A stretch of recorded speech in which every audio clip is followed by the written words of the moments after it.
Good afternoon, and thanks for having us in. A teacher in Connington County resigns following serious allegations. The Henry School District said they were made aware that a teacher at the school had, quote, inappropriate activities with a student soon after the teacher resigned and was not present at school yesterday. Authorities are investigating. Stay with us on air and online for the latest updates. The Women's Summit League Championship game is going to begin in less than an hour as the SDSU women are seeking another Summit League title. KELOLAND Sports Director Grant Sweeter is at the Premier Center. He joins us now with a preview of today's action. Good afternoon, Grant. The Summit League Championships are set to begin today at 1 as the top-seeded SDSU women take on Omaha. The Jackrabbits dominated their way into the championship following a win over Oral Roberts in the semifinals. They cruised to an 87-60 victory. Now they'll cross paths with Omaha, a team they swept in their two previous meetings this season. The Mavericks are one of two teams that stayed within single digits against SDSU in the regular season. Omaha suffered a 7-point setback to the Jacks in January. Their most recent matchup was 2.5 weeks ago in Brookings when SDSU won by 33 points. The Mavericks and Jackrabbits will now meet for the Summit League title. SDSU is searching for their 10th tournament title, while Omaha seeks their first championship. Tip-off for today's title bout is at 1 p.m.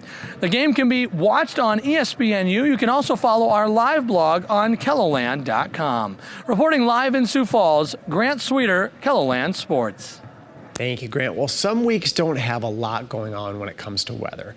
This is not one of those weeks, is it, Adam? No, there's a reason why I like to say March Madness is not exclusively for college basketball. It can be just as valid in the weather department, and we're certainly getting in on that. A case in point, what you see behind me. That's Pierre, where they're dealing with not only snow, but also fog as well. Not a great afternoon out there, and that is putting it mildly. What's not mild are the temperatures. 12 with an easterly breeze at 9 miles per hour, so that does put the wind chill pretty close to 0 out that way. Meanwhile, if you want sub-zero wind chills, and I don't really think anybody does at this point, you go to Aberdeen. 9 is the air temperature, but then you have a northeast wind at 13 miles per hour.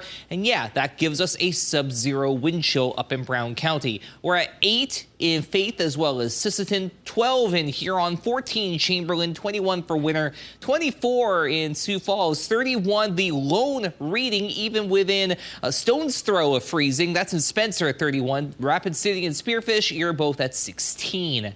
Then we have that wind, which is mainly out of the east, out of the northeast at times, especially toward I-29 and up toward the Aberdeen area. But we are going to continue to watch snow as it develops and moves through. There's a different view from home. Here's Falls Park, 24, that north wind at 8 miles per hour. So there is the snow.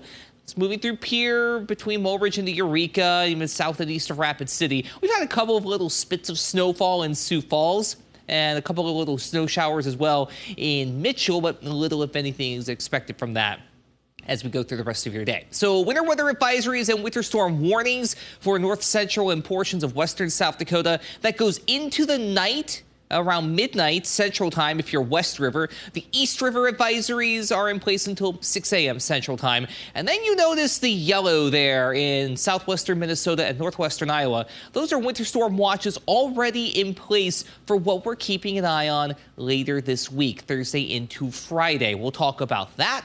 We'll talk about the entire 7-day forecast and see if we can get some good days to come around our way. It's coming up in just a little bit.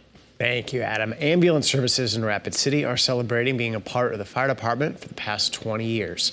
Since 2003, the fire department has grown from 90 personnel to 145 firefighter paramedics. Now the department is taking more calls for service than ever. I think they've proven that they are changing with the times and growing and meeting the needs of our community very efficiently. And as we all know, our community is growing and we have to plan and prepare, and we're doing that together. In tonight's Eye on KELOLAND, we're going to stop by the 20th anniversary celebration to bring you the full story. President Joe Biden has started to unveil parts of his budget proposal being released later this week. The Democratic president is beginning with his plan for Medicare, including higher taxes on wealthy people to increase funding for the program's trust fund. Biden also wants to expand Medicare's ability to negotiate prescription drug prices. Mexican authorities have announced 2 of the 4 U.S. citizens kidnapped on Friday have been found dead. The other 2 are alive, one of them hurt, but we are still waiting for additional details. Christian Benavidez reports from Miami, a warning that some of the images in this report are disturbing. Mexican authorities say 2 Americans kidnapped last week have been found dead and 2 others are alive. One of the survivors is said to be wounded while the other is okay. Mexico's president says 1 person has been detained in connection with the abductions and deaths.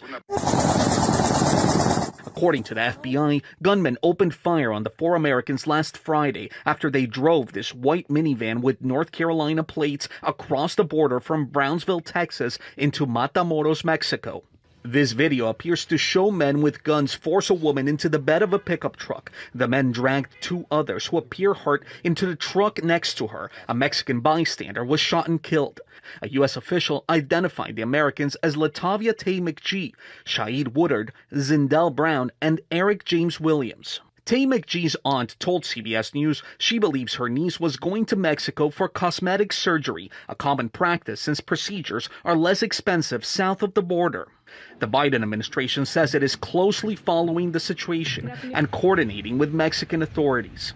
Christian Benavidez, CBS News, Miami.